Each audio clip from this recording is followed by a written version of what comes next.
These people that you're comparing yourself to, you don't really know very well. What that means is that you see their shiny outside, but you don't see the reality of their life. Sit on your bed one day and ask yourself, what remarkably stupid things am I doing on a regular basis to absolutely screw up my life? And if you actually ask that question, but you have to want to know the answer, right? Because that's actually what asking the question means. It doesn't mean just mouthing the words. It means you have to decide that you want to know. You'll figure that's out so fast it'll make your hair curl. There's no better pathway to self-realization and the ennoblement of being than to posit the highest good that you can conceive of and commit yourself to it.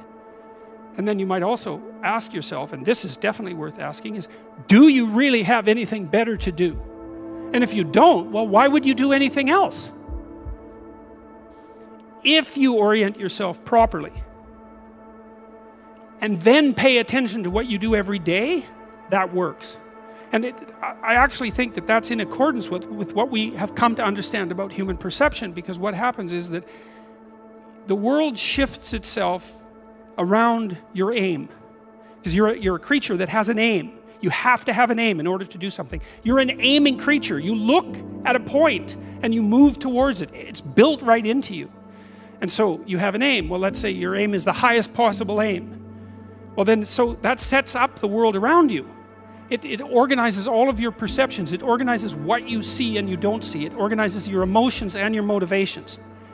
So you organize yourself around that aim, and then what happens is the day manifests itself as a set of challenges and problems, and if you solve them properly, then you stay on the pathway towards that aim, and you can concentrate on the day, and so that way you get to have your cake and eat it too, because you can point into the distance, the far distance, and you can live in the day. And it seems to me that makes every moment of the day supercharged with meaning. That's how, because if everything that you're doing every day is related to the highest possible aim that you can conceptualize, well, that's the very definition of the meaning that would sustain you in your life. Well, and then the issue is, well, back to Noah. Well, all hell's about to break loose and chaos is coming. It's like when that's happening in your life, you might want to be doing something that you regard as truly worthwhile. Because that's what will keep you afloat when everything is flooded. And you don't want to wait until the flood comes to start doing that, because if your ark's half built and you don't know how to captain it, the probability is very high that you'll drown. Ask and it shall be given you. Seek and ye shall find. Knock and it shall be opened unto you. For everyone that asketh receiveth, and he that seeketh findeth, and to him that knocketh it shall be opened. That sounded pretty optimistic again. But again, I think it's a description of the structure of existential reality, and by which I mean, when I'm in my clinical practice and I observe, and this is also the case with my students, is let's say people's lives aren't what they would like them to be. And so then you ask, why? Well, forget about tragedy and catastrophe, because that's self-evident, and we're not going to discuss that. Although the degree to which you bring about your own tragedy is always indeterminate. But I would never say that every terrible thing that is visited on a person is something they deserved. I think that that's a very dangerous presupposition, especially because everyone gets sick and everyone dies.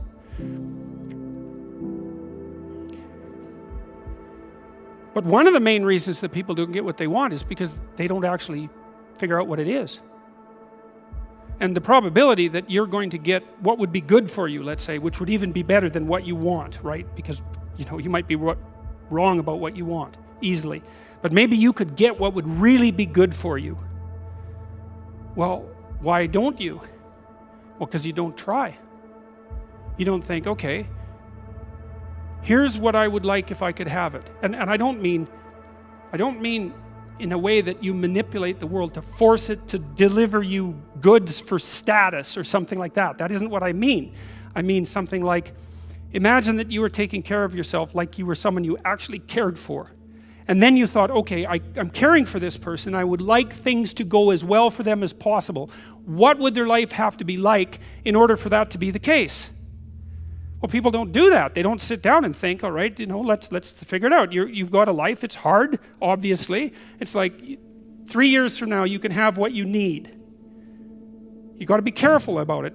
You can't have everything. You can have what would be good for you, but you have to figure out what it is, and then you have to aim at it.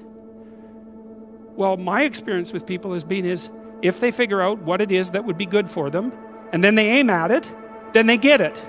And it's strange because it's a strange thing. It's not quite that simple because, you may formulate an idea about what would be good for you, and then you take 10 steps towards that, and you find out that your formulation was a bit off, and so you have to reformulate your goal.